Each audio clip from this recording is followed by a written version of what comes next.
Good evening. Again, I want to welcome you back to the Conversation 9-8 and just thank you guys so much for continuing to rock with your boy. Again, like I say every week, it's very, very well appreciated and it does not go unnoticed. Sorry for the delay, but got a little football in and just wanted to jump on here and get into this week, get into this topic because I feel this topic again is another relevant topic. And thank you guys so much for just, the input and feedback. It is very well appreciated. What I look forward to is just sharing this and having this conversation with you guys every week because it means a lot. But I'm going to share this a little bit more and then we're going to get right into it. Get right into the show tonight. But again, man, I'm just thankful for another week, another episode, another opportunity to come on here and talk with you guys and just have a conversation. No, this week, Thanksgiving week, so grateful and thankful for just having an opportunity to spend time with family. Thankful for the opportunity to just, not only just spend time with family, but just to rest a little bit. I think we get caught up in our day-to-day things and the stress of life, and we just go on and on and on. And it's good to just sit down and rest sometime. It's good to just sit down somewhere. Like my grandma and auntie, sit down somewhere. It's good to just sit down somewhere, and relax and not only relax, but just recharge. It's good to sit down and recharge because we go through a lot of stuff and we had to deal with a lot of stuff. So with that being said, it's good to sometimes just say, you know what, I'm going to take a seat. I'm going to take a knee and I'm going to relax. But again, thank you guys so much for rocking with me. We're going to get right into the topic today. But let me know what you're tuning in. Let me know where you're watching in from. Feel free to make comments. Feel free to jump in. It's an interactive conversation. But tonight conversation is going to be a good one. What's going on, Priscilla? How you doing? Thank you for your continued support. Hey, what's up, cuz? What's going on, Aunt? How you doing? I know y'all dealing with the snow like we had up here, but I was finally coming down. But tonight episode, right, we getting right into it, is learn to stop letting your pride and your ego block your blessings. And I'll say that again, learn to stop letting your pride and your ego block your blessings. And the reason why I wanted to talk about this, because I was just in thought and I was thinking, right, just going back and taking inventory of my life, there's a lot of things that my pride and my ego was hindering and blocking my own blessings or blocking the very thing God has blessed me with. And I was too prideful, too much filled with pride to even recognize that I was either taking it for granted, that I wasn't appreciating it, that I wasn't maximizing the moments. And I realized I went through some hardships because I was hard-headed. You see what I'm saying? I said it again. I went through some hardships because I was hard-headed, and I was hard-headed to the point to where I allowed my pride and my ego to begin to block my blessings. And guess what? It was 100% my fault. It was 100% my fault. There was nobody else it was nobody else to blame but me. And I had to go back and take full ownership of it. Hey, what's going on? What's up, Flo? Good to see you. How you doing, Miss Bell? Good to see you. Yep. Hey, I'm telling you, I tell you, it was 100% me. And, one thing that I had to learn was I was responsible for a lot of the hardships that was going on in my life. Me, myself, and I. I could look at a lot of other people and I could try to find fault and blame. I could talk about a lot of different variables and things that was going on. I could bring them up. I could talk about what people contributed to it. But really, most of it was me allowing my pride and my ego to get in the way and start blocking the blessings. Like for real. So, and you be like, okay, Shep, what do you mean by that? Well, one of the things that I mean by that is, you can allow your pride and your ambition and your ego on your job, right, to block the blessings of enjoying a family because you're chasing a promotion. You're chasing something external, right? And you're putting so much into it the way you neglect the very thing God blessed you with, and that is your family. But you're hiding behind your ambition, but really the problem lies with you. The problem lies with you. I mean, you can chase that even in relationship, and it goes so deep. It goes so deep. And And we don't like having those conversations because why? We look to blame other people for a lot of the things that we have to go through, a lot of the consequences we have to go through. We rarely look in the mirror. We rarely take a look in the mirror and be like, you know what, that is me. That is me. You know, I just made a post, and, you know, when you get a relationship with God, right? When you truly get a relationship with God, and I can remember when I founded my relationship with Jesus Christ, you know, I say I got baptized at 5 and I got saved at 20. Some of y'all don't get that. But when I founded a relationship with God, what it did was it forced me to look internal, because it helped me change my mindset, my perspective from woe is me to whoa, it is me. And I hope y'all catch that. It helped me change my perspective. When I established my relationship with God and I started reading the word, it changed my perspective of woe is me to whoa, it's me. And I had to start dealing with me. I had to start dealing with a lot of my ways. I had to start checking my pride, checking my ego, right? Even though we try to hide our ego and our pride in our personalities. We try to do that, and we try to hide that under that disguise. But when we peel the onion back, it's you, and you got to deal with you. And that's why I'm glad. I'm glad that God did that for me, because it forced me to deal with the reality of me. It forced me to deal with the reality of me. And it is true. It is true. And yes, absolutely. I agree with you, Priscilla. I mean, and just looking at it, and it is so easy. It is so easy to get to a space, right? It's so easy to get to a space to where we would attempt to act. It's so easy to blame other people. You know, it's so easy to blame other people. It's so easy to find fault in other people for things we are responsible for. Yeah, they can contribute, but you know you're responsible. You know you're responsible for your attitude. You know you're responsible for your reactions. You know you're responsible for your choices. And we waste a lot of time and energy getting upset at other people because we try to blame them. We try to blame our spouse. We try to blame our kids. We try to blame our coworkers. We try to play the blame game on everybody. But the reality is we are the corporate. The common denominator is us. And we have to start dealing with that. We have to start addressing that. And once we address it, what we'll learn is our pride and our ego is one of the biggest hindrance to us really walking in the blessing, walking in the abundant life in which God created us to do. Because we are the ones causing chaos. Because we don't want to change. We want to find fault at somebody else. And we want to point the blame instead of taking responsibility. That right there is what we want to do.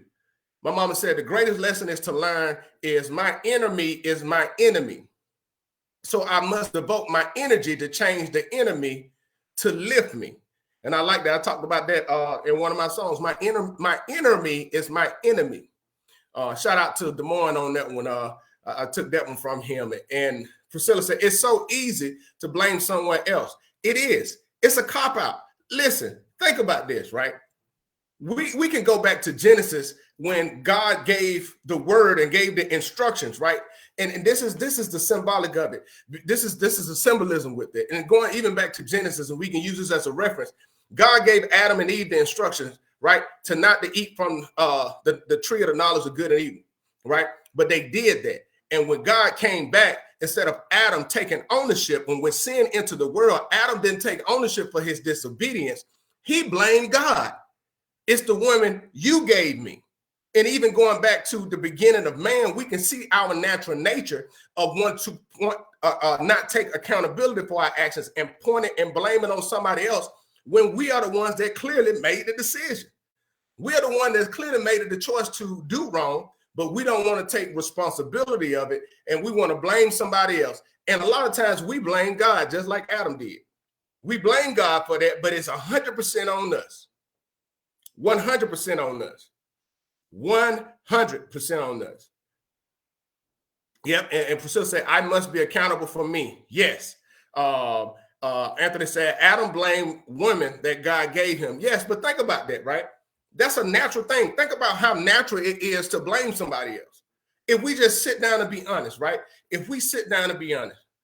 Now, if we be honest with ourselves and just sit down and think about it, think about how easy it is to blame your spouse for your frustration in your relationship. Think about how easy it is to blame your boss about things going on in your relationship. Think about how easy it is to blame your coworkers about a lot of things. But think about how hard it is, even though we know the truth, but think about how hard it is that we would know what we're doing wrong, but still would sit around and try to justify or find fault in somebody else to point the blame on. We know we ain't been doing for our spouse or considering our spouse the way we should, but we sit down and blame and justify us neglecting them. We know that on our job, we ain't been pulling our weight and our boss been getting on us, holding us accountable, and we take it personal.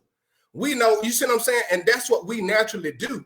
But we know what we're not doing. We just don't want to do it. And that's what I'm talking about, is not allowing your pride and your ego to begin to be the one to block your very blessings, to block the things that you've been blessed with.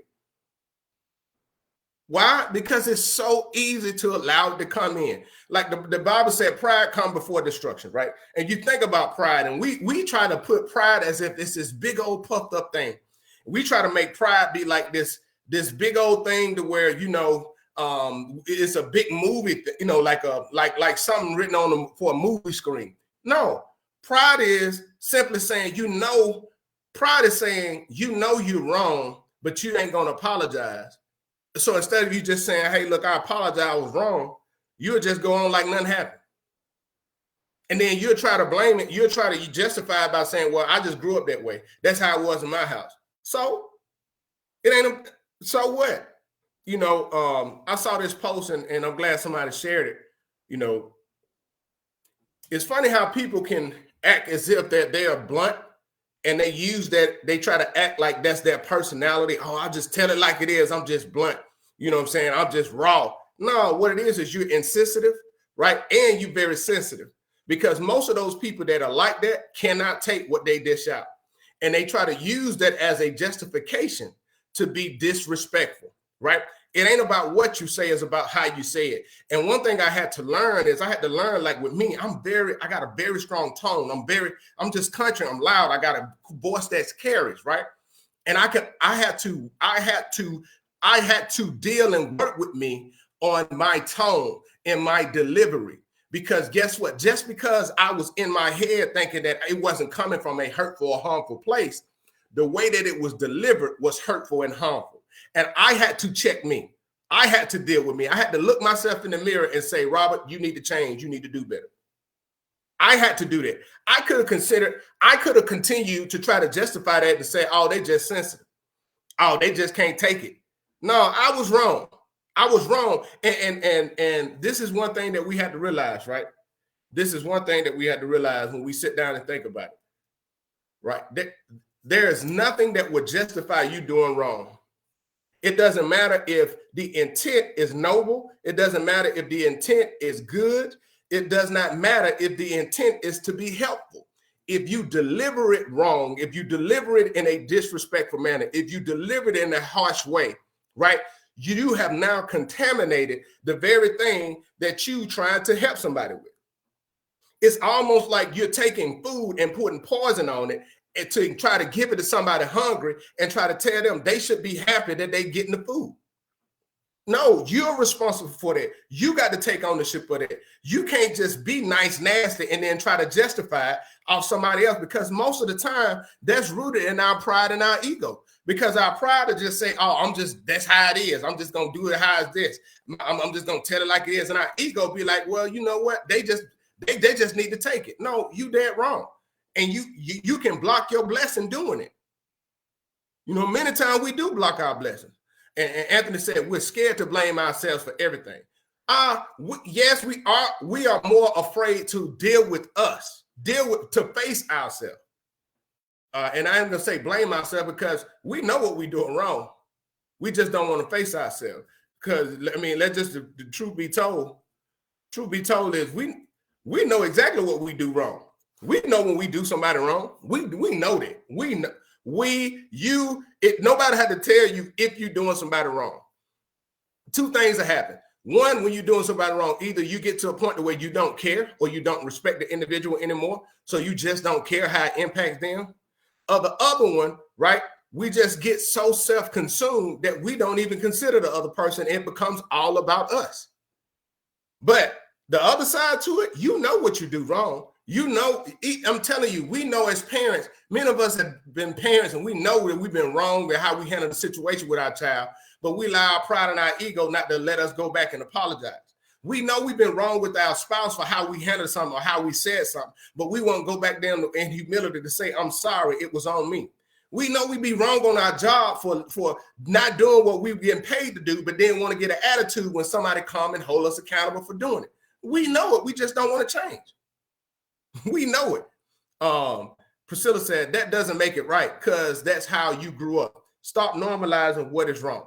That is so true. That right there is so true. You know, I said this the other day. I made a post, I made a post that there's a lot of people who spend a lot of time, energy, and effort trying to fill a void of their trauma of their past through their ambition or through their personality, or they try to be over ambitious or high achievers in a sense to fill that void because they're afraid to deal with that. And they go in their workplace and they go in relationships and they go in all these different things, and they are very productive, but they have imbalanced lives. They don't have good work, home relationships. They are very demanding, but not as understanding, right? But they get praised on the workplace because they get a lot of stuff done. But the reality is they're sitting there trying to compensate for their trauma by being an overachiever instead of sitting down, dealing with that, addressing that. Because guess what? Them other people that's impacted, they didn't have nothing to do with what's caused it. And you need to look yourself in the mirror and deal with it. You need to look yourself in the mirror and deal with it. Why? Most people don't want to do that. Why? Because I can hide behind my achievements. I see it happen a lot in the military. I see it happen a lot.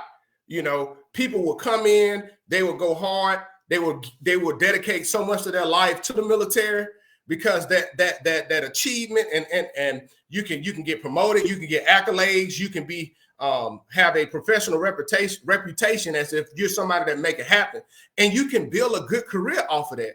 But you're really highly dysfunctional. But you're functional in areas that you get credit for on the workplace, but you're dysfunctional in a lot of different areas. And I can recall I can't remember. I think it was Colonel Erickson. I saw it was a post on social media, and he made this analogy, and he was like, you know, he gave an analogy of monkeys in a tree, and he said, you know, if you're a monkey at the top of the tree and you look down, you'll see all the monkeys looking up at you smiling. So your perception is as you at the top, everything is good. But the monkeys on the bottom, when they look up, only thing they see is the buttholes of all the other monkeys.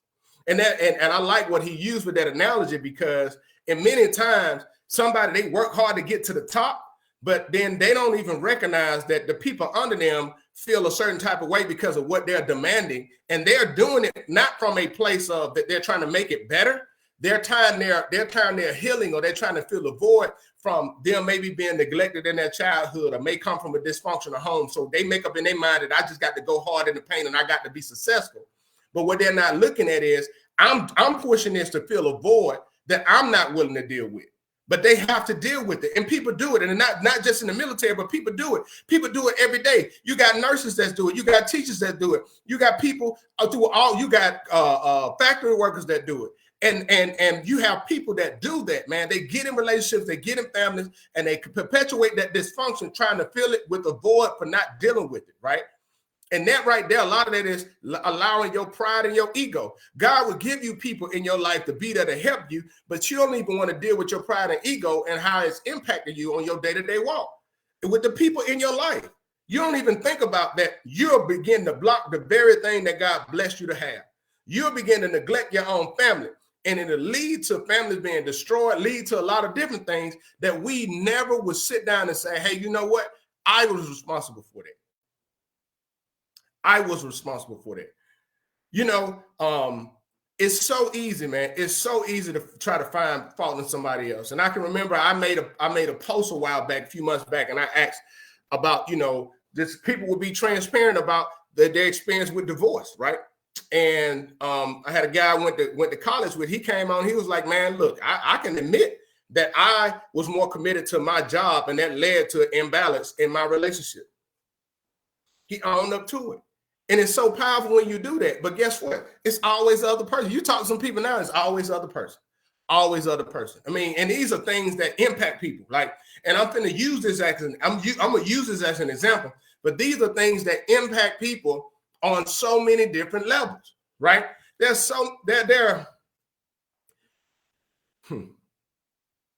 are many people who have been impacted because people allow their pride and their egos to hinder the lives of those they've been charged to be responsible for. You got parents who get upset because one parent don't want to be with them, so they in turn keep the child away from the other family or keep the child away from the other parent in a way of getting back because that person don't want to be with them. But what they don't realize is by you keeping that person away, what you're doing is you're damaging that child. You're damaging that child from the love that they can experience from, guess what, no matter what you want to, how you want to put it, that blood still flow in their veins. And you can never change the fact that it was, that they are the parent. And one thing I learned myself when I went through my divorce and my situation, no matter how upset and angry I got, that would never change the fact that my son's mother was his mother. So I had to put my pride down and deal with it. I had to put my pride down to deal with it. I had to put my pride down to say, you know what? I'm not going to be petty. I mean, and I'm just being honest and transparent. At this time, 2008, went through a divorce. I was a single dad, and I was living in Augusta, Georgia, right? And I'm driving home to Alabama, and I got to drive through Atlanta. My son's mother was living in Atlanta at the time, and the petty side of me, my ego was bruised because I just went through a divorce, and I'm feeling hurt and betrayed, and I'm trying to find things about how I can get back, right? I mean, that's just a natural, I'm being honest, how you can get back. And I had custody of my son, and I'm just sitting here like, man, I ain't got to do nothing. You know what I'm saying? I don't need to stop. I don't need to let her know that I'm coming through or try to call her, let her know, hey, I'll be coming through during this time. I can meet you somewhere so you can see your son. I ain't got to do that. I got custody. I just drive home to see my mama and my dad and see my family and come back. And God said, boy, you wrong. He said, boy, you dead wrong. And no matter how mad I was, because I was mad. I was sitting there. I remember meeting with me at a restaurant or whatever. I'm sitting there, I'm 38 hot just in there, just boiling on the inside. But one thing I had to acknowledge, and I had to deal with my ego and my pride, was I had to put that down, because guess what? No matter how upset I got, no matter how angry I got, that never changed the fact that she was his mother. And regardless of what happened between us, she was still his mother. And I had to deal with myself. I had to put my pride down, because see, I was already hurt from the divorce. So my natural reaction was to use my hurt to try to hurt her.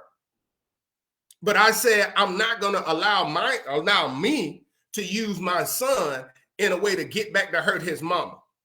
Because no matter how mad I got, she still was his mother. I was still mad. I ain't gonna lie to you. I was still mad. I didn't want to do it a lot of times, but I made the phone call. I said, hey, look, I'll be coming through during this time on this day. You mind if we meet up? We meet up so she can see him, and boom, we'll go on, stop for a little bit, and go back on to Augusta. I didn't have to do that, but I thought about my child more than myself. And that's what I'm speaking on this is you have to learn to let your pride and your ego, you got to stop letting it block your blessings. And I can tell you this, I can honestly tell you this. If I had allowed myself to be consumed with revenge, man, if I had allowed myself to be consumed with revenge, I would have found myself in a space to where I would not be where I am right now. Because even during that time, I'm going to tell you how the favor of God worked.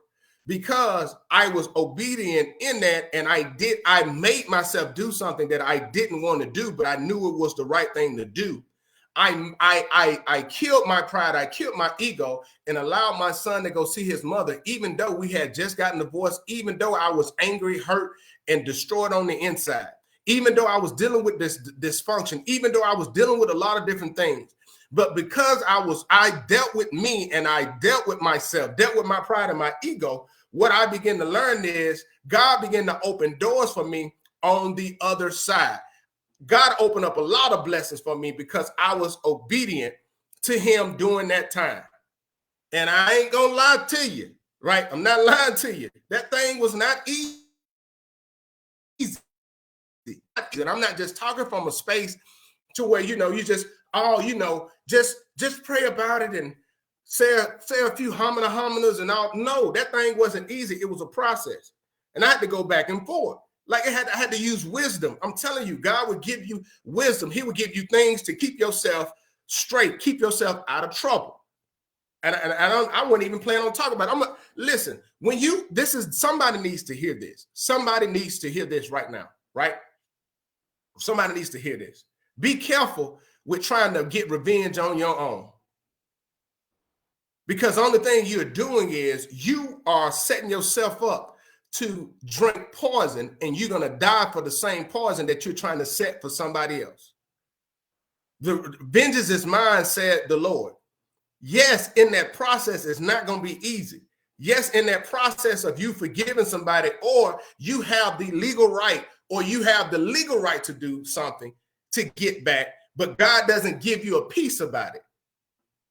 I'm telling you, man, I've been there, I've done that, and I was obedient in that, and I was obedient in that walk, but it wasn't fun. It was not fun. It was not easy. It was hard sometimes. That was my flesh. I had to deal with myself. I had to put my ego down. Because guess what? I'm be like, man, how you going to do this to me? And then I got to do this? I'm telling you, that's what my mind was. But the Holy Spirit gave me wisdom how to walk in that season. And guess what? I walked in that season. The Holy Spirit gave me wisdom to call the police when I came back from a deployment, to be there with me when I went to get my car coming back from a deployment. I was driving to pick my car up. I had flew in. I was in Alabama. My dad was driving me back. I was going to get my car, and the Holy Spirit said, call the police. And guess what I did? I called the police. I told them this is my situation. This is what I'm about to do. And police showed up. And when I got there, I thank God that the police was there, because if the police was not there, I would have been arrested that day. I would have been locked up that day, because I would have did something from carrying a lot of things while I was deployed, what I was dealing with. One little thing that would have said to me, I would have popped off. But because the Holy Spirit gave me wisdom, while I was riding in the car on I-20 with my dad, said, call the police. And I called the Marietta police department. Listen, I'm telling you, and those other things. And then watch this. And I'm not just saying this not from me being obedient. I know for a fact that God opened up a door for me to be an officer. He opened up a door for me to get promoted. He opened up a lot of different things. And there were times where I had did things worthy of losing the very thing that God blessed me with. But God showed me favor in that situation by placing people in my life at that time, right, to make certain decisions to help me out because I needed it. And that's what I'm saying. But I had to, man, I'm telling you, in that space of brokenness, right, man, I'm telling you, it is a powerful thing to be in the space of brokenness, even though it's scary, even though you don't want to deal with it, even though it feels like you got a ton of bricks on your back. But when I was at a place of rock bottom, right, and God allowed me to get to a place where I couldn't use none of my connections, I couldn't figure it out, I couldn't do anything. I was angry at God. I was mad at God. I was upset, and I'm trying to figure things out, right? But at that place of brokenness, that's why I found my peace. I found my way back to God. I found my way back to him. I found my way back to him in just realizing that he was the one in control. And I had to just throw my hands up and surrender. But guess what? I didn't want to. It wasn't easy. I ran away from God for about 6 months. Didn't even go to church, didn't do none of that. But when I showed back up in the church, God spoke to me, and it was a release, and I let my guard down, and I was free. So, and I'm telling people that, right? But I had to kill my pride. I had to kill my ego. Man, I had to get people out my ear. People telling me, man, you could do this, you could do that. There was some legal things I could have done. God would never give me peace about it. There's some other stuff that happened. That was like, if I just tell a story, man, people be like, God, dog, man, you been through that? Yeah, I've been through it. But when I tell you, I learned in that season of brokenness that God is a keeper. He is a keeper. He kept me, and he will give you wisdom. And we try to portray this thing like, a lot of people now, they want to try to walk in their own. The Bible said in the last days the Bible said there's a way that seems wise to men, and men want to walk in their own understanding, right? And all that get understanding, right? And all your ways acknowledge him, acknowledge God, and he shall direct your path. Another translation said, he shall make your path straight. And when I was walking in that, one thing I realized, and just with that, just walking in that, right, I learned a lot about me. I learned that a lot of areas in my life, I was shallow. I learned that was a lot of areas in my life that I had needed a lot of things that I had to work on. I learned that I wasn't at a level where I thought I was. Because, see, I was a young man. I was serving God. I was working in the church. I was working in ministry. God was revealing things to me. He showed me how to get the songwriter. I was in music ministry. I was doing all of these things. And boom, I'm just riding this high on God, man. Just riding this high on God. And then all of a sudden, it was like, boom. Felt like my whole world dropped off. And I'm sitting here like, okay, God, why you allow this to happen to me? And one thing I had to realize was I had to deal with me. I had to deal with my ego. I had to deal with my pride. Man, I'm telling you, man, man, as a church, we got to stop, man, especially in America. As a church, we got to stop with this false humility that's so wrapped up in ego and pride. And we act like we just got this superpower of the Holy Spirit, like we better than other people. Like we're just, I get it. I get all of the scriptures. I get that, saying we are of royal priesthood. I get that we are God's chosen people. I get all of that. But just because I'm chosen doesn't mean that I'm better than the next person, because we all fall short. We all fall short. We all have fallen short. So why do we as a church want to perpetuate this thing as if I got a superpower because now I speak in tongues, or I got a superpower because I shout in church? I got a superpower because I do this, or I can quote these scriptures, or I get this title. But when I check you and I come around you, you still nasty. You still ain't changed. You still the same broken person trying to cover it up with your spiritual ego. And God, I'm telling you, God is coming to judge that. He's coming to judge that. And it's time to deal with that. And then the funny thing about that is we wrap all of that stuff up, and now we try to make it political, and we try to do all these things like we speaking for God. But God said, go to him with it. And then we just feel like we good to go to church on Sunday. That's why I'm telling you, that is the reason why, man, we've been so choked up on, or so caught up with the theatrics of church, that we have forgotten about focusing on the relationship with God. And what I mean about the theatrics of church is we've been so focused on the theatrics of church as far as we know how to sing, dance, shout, speak in tongues. We do all of these things that give the image, that give the image as if we are all connected and we are in this exclusive club that is somehow better than everybody else. But then when we go and we take inventory of people's lives, their lives dysfunctional. Many people in those same churches that's running around shouting and foaming at the mouth, lives are dysfunctional.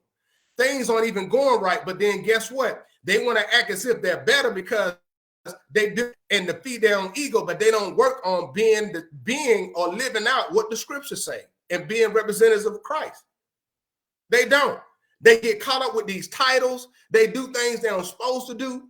And they sit around and act as if that they are representing God, while at the same time ran a whole generations out the church.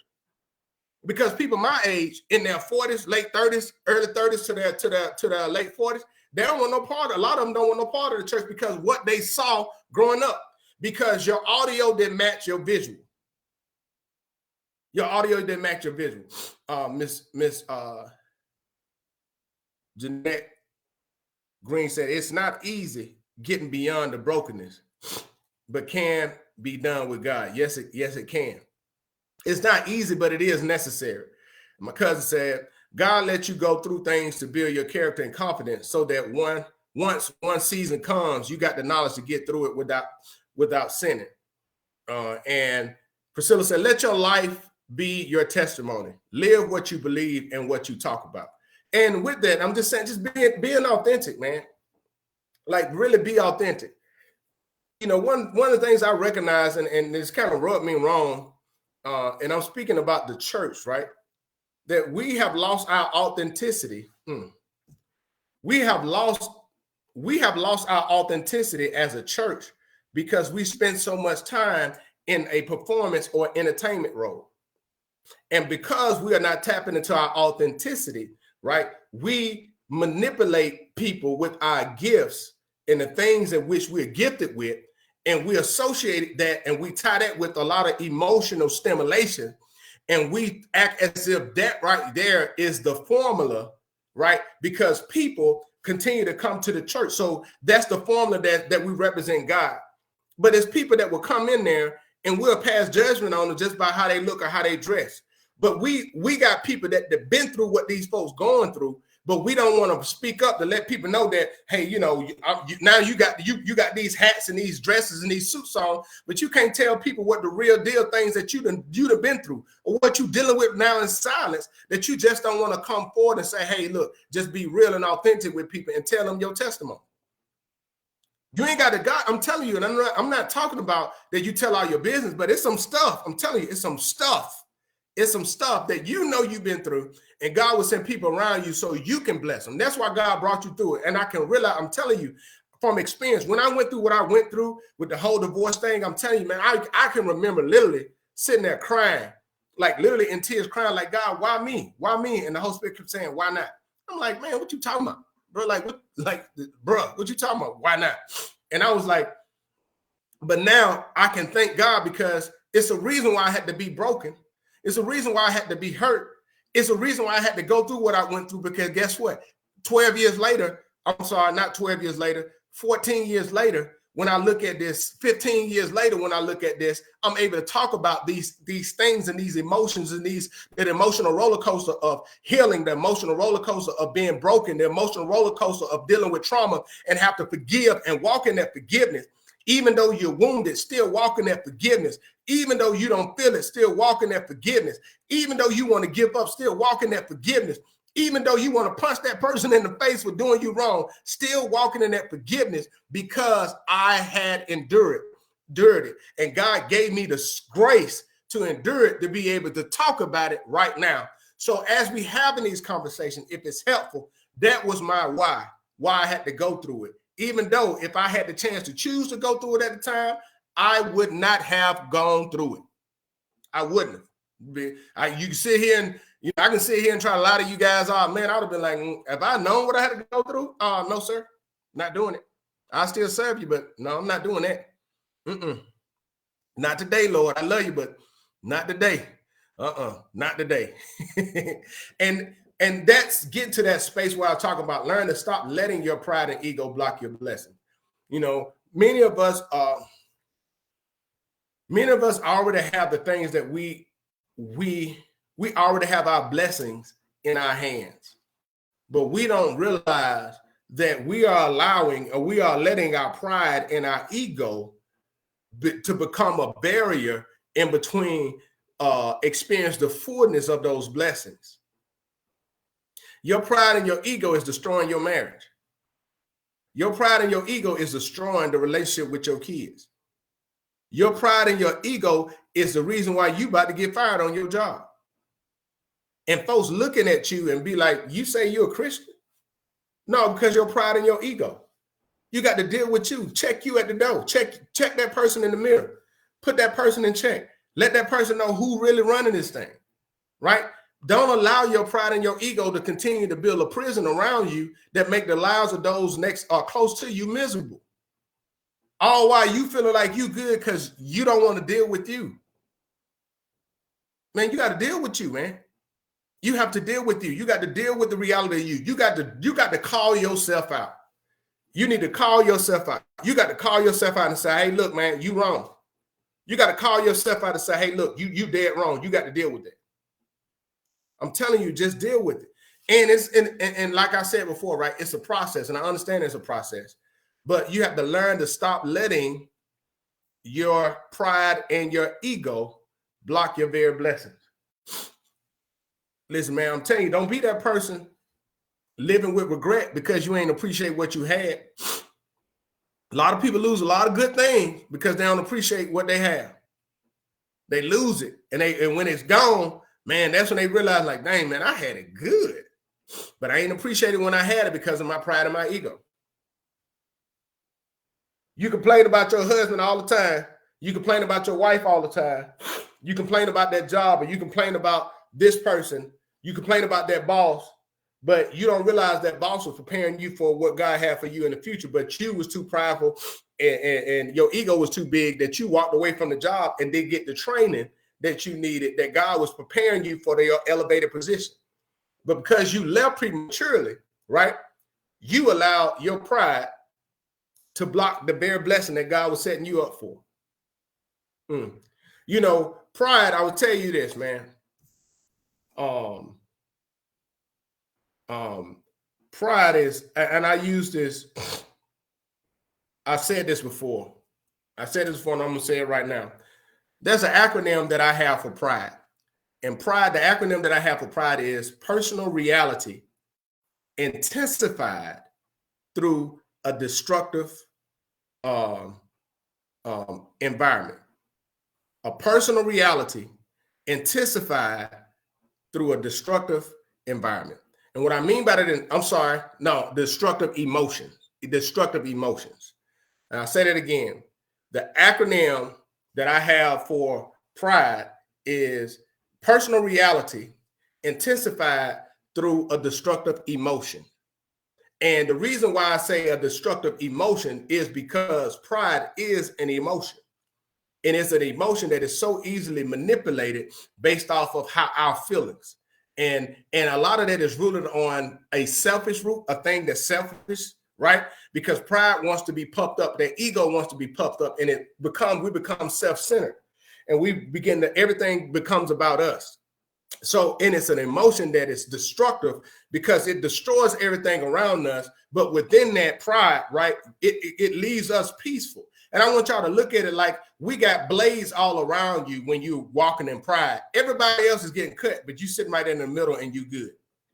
No, you got to cut it off because you're damaging other people just in the sense of, quote, to protect yourself, but you're not really protecting yourself. You're running from yourself. You're running from yourself. You are running from yourself. And my mom said this: personal reality intensified in destructive emotions. That's pride. That was the acronym that God gave me, man, 20 years ago. And you know, I just hope, honestly, I hope that with this, that if somebody is dealing with anything, right, I hope that this can help get to a space to where we can start addressing those things that we control. And the things that we have full control on is our pride and our ego, and our choices, and ourselves. We have full control over that. And it's up to us to do the work, to start dealing with and taking control. Because when you are controlled by your pride and your ego, you are manipulated and controlled by others. And you can blame everybody else all you want to. At the end of the day, when all the smoke clears and you did all the destruction and damage, and you're sitting at the end of your life and you're sitting there all alone because you did necessary things to deal with the reality of you can't blame nobody but yourself. You can't blame nobody but yourself. So I hope this was helpful. I mean, make sure you guys share this to your page. Make sure you go like my YouTube channel, The Conversation 98. Also on here, Facebook, The Conversation 98. Also, I'm on. You can find my content on TikTok, The Conversation _98, as well as Instagram, The Conversation 98. But I'm just saying, this is why I wanted to talk about this. Learn to stop letting your pride and ego block your blessing. Most of the blessings that's being blocked is not about the enemy. It's about us. I'm telling you, it's about us. It's about us. We block a lot of stuff in our lives. And if we go down and we sit down and take inventory, if our life is not where we want it to be, and we start taking inventory it's because something that we are doing or we are not doing that we don't want to do. And I realized, man, life's like, dang, man. Like, honestly, there's a lot of things that we run from because we are too afraid to face the reality, the ugly reality of us. And we need to deal with that. We got to deal with it. We have to deal with it. We got to face it. We can't just keep running from it. We got to face it. We got to deal with it. And once we face it, I'm telling you, what will end up happening is this. You will realize, like, dang, man, I could have solved this years ago if I had just faced it. If I just stopped running from it. If I stopped making excuses. If I stopped empowering it and giving it power over me. And if I start taking control over the things that I can control. Stop looking. I'm telling you, man, don't be sitting around expecting other people to solve all your problems when most of your problems are started by you. You're the one that did that. You're the one that made those decisions. You're the one that have that bed that you made, you got to lay in it. Stop trying to make somebody else responsible for making up your bed. You made it. You lay in it. Deal with it. Take ownership. Be grown about it and move on.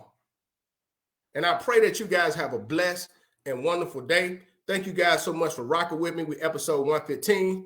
Looking forward to continue to carry this on. Just very happy, very proud of just to be able to just continue to just come every day. And I'm telling you, your words of encouragement are very helpful. Sometimes you can be doing things and you don't know if it's doing what you feel like it should be doing. And, you know, sometimes you guys will send comments or send things that are very helpful and very encouraging. So I thank you guys so much. Thank you for rocking with me. Very well appreciated. You guys have a safe and wonderful day, evening. God bless.